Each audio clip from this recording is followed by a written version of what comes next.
Olá, bem-vindo a mais um Evangelho da Graça.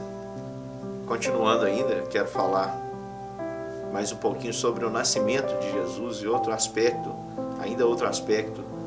que nos é revelado sobre a graça de Deus. Está no Evangelho de Mateus, capítulo 2. É o Evangelho de Jesus, o Evangelho é um só, escrito sob óticas diferentes. Portanto, o Evangelho de Jesus, sob a ótica do evangelista Mateus, o capítulo 2 traz para nós a história dos magos, ou como na nossa cultura é conhecido como os 3 reis magos. Em nossa cultura, por exemplo, eles recebem até nomes.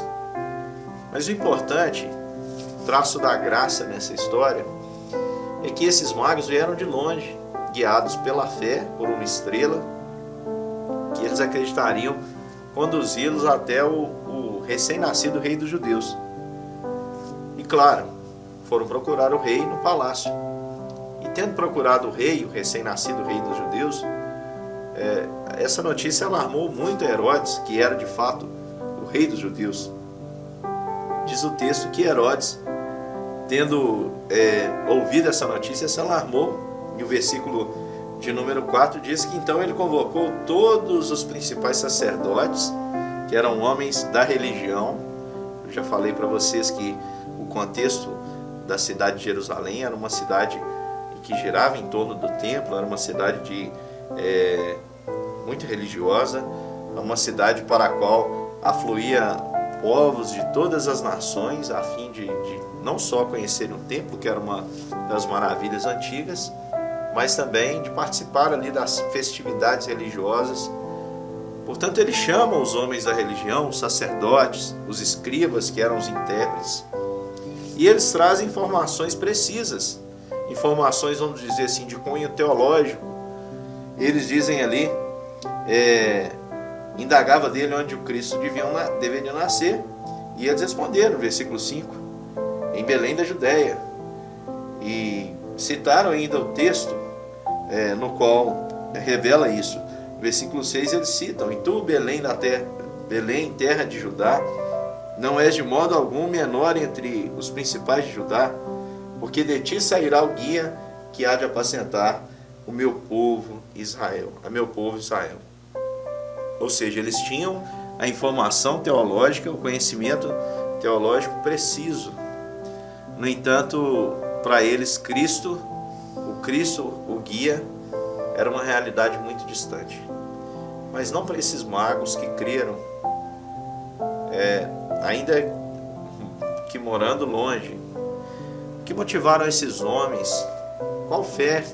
O que é essa fé que moveu esses homens de um lugar tão longínquo a fazerem uma viagem a duras penas, porque as viagens eram assim penosas, virem de muito longe para poder adorar um recém-nascido rei dos judeus? Eles nem sabiam a localização. No entanto, quando perceberam ali que Herodes não sabia, e o próprio Herodes disse para eles: olha, percebendo que os homens, os sábios, os da religião não poderiam aí lhe conceder informações, ele disse para os magos: olha, procurem saber onde está esse menino e depois me digam, para que eu possa ir e prestar a ele também tributo. No entanto, o que Herodes tinha é exatamente o que há hoje no coração dos homens. O que os escribas e os sacerdotes tinham é exatamente o que está hoje, muitas vezes, no centro da religião. Sabe por que os sacerdotes e os escribas não sabiam do Cristo? Porque o Cristo para eles, a salvação para eles, o conforto, já havia assumido o lugar de Deus. O poder, no caso para Herodes, já lhe era o suficiente. É por isso que aqueles sacerdotes, os escribas, os que, segundo as próprias palavras de Jesus, aqueles que viviam ali, no templo, se aproveitando dos pequenos, dos oprimidos, roubando. Jesus chega a dizer que eles haviam transformado aquele cenário em um covil de salteadores, um covil de raposas, um lugar de ladrões. Para esses, a vinda de um Messias não era interessante. Muito menos para Herodes, que se julgava no poder. No entanto, para esses homens de um outro povo que não tinham conhecimento da revelação como esses tinham, o Cristo, o Rei prometido, já havia nascido. E o que eu acho interessante é que aqueles homens são guiados por essa estrela, chegam ao lugar determinado, e chegando, entraram na casa e viram ali o menino, Maria, sua mãe, uma casa muito simples, e eles se prostram e adoram, e entregam os seus presentes, os seus tesouros, ouro, incenso e mirra, e ainda são divinamente advertidos para que não confiem em Herodes, portanto seguem a sua viagem por outro caminho.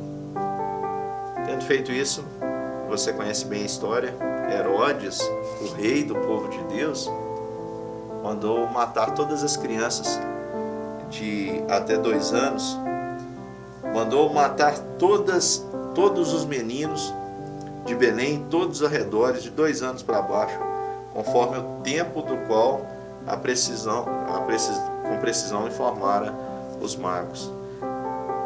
Essa é a atitude que o nascimento de Jesus, a vinda de um Messias prometido, essa é a atitude que acontece, vamos dizer assim, no meio da religião. Preste atenção, nós temos sacerdotes e escribas que conheciam os aspectos revelacionais, mas que não conheciam Jesus de verdade. Nós temos aqui o rei do povo da religião, o rei Herodes, e mesmo sendo alguém muito ligado ao templo, você não tem aqui, porque esse templo era obra de um rei, né? Era uma versão melhorada do templo de Salomão, mas mesmo estando ligado ao templo, não conhece Jesus. E a vinda de Jesus não gera alegria, não gera expectativa, não gera uma entrega. Pelo contrário, gera desconforto, gera dor, gera morte. Agora, de um povo que não o conhecia, no entanto, viu a sua estrela e creu e seguiu, ele é adorado. A pergunta que eu faço e o aspecto da graça que eu quero que você reflita, não só hoje, mas ao longo de todo o estudo da graça, será que Jesus é de fato conhecido pela religião? Será que Jesus está na religião? Será que aqueles que tomam para si os títulos de intérpretes das Escrituras, mensageiros da palavra de Deus, ungidos do Senhor, será que esses conhecem de fato Jesus encarnado? Será que a presença de um Jesus gracioso, que não trouxe, como já mencionei e vamos nos aprofundar, não trouxe nenhuma arma, a não ser a maior e mais poderosa de todas, que é o amor, só trouxe isso para transformar o homem? Será que esse Jesus é bem-vindo?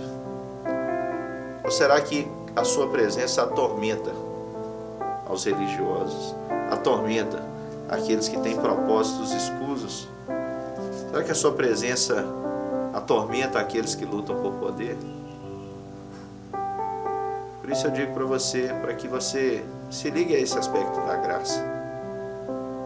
Jesus mesmo diz em suas palavras, no Evangelho, nos Evangelhos, que pessoas vindas de todas as outras partes da terra, dentre elas gente inesperada, publicanos, meretrizes, pessoas de outras nações,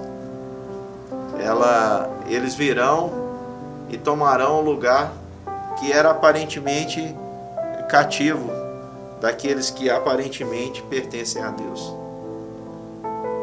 Não adianta dizer com a boca, chamar Jesus Senhor, Senhor, confessá-lo com a boca, e não viver aquilo que Ele requer. Eu espero que esse aspecto da graça esteja no seu coração e que você possa ver o Cristo de fato revelado na história. Não o Cristo que a religião quer que você veja, mas o Cristo revelado nesse Evangelho da Graça. Que Deus te abençoe.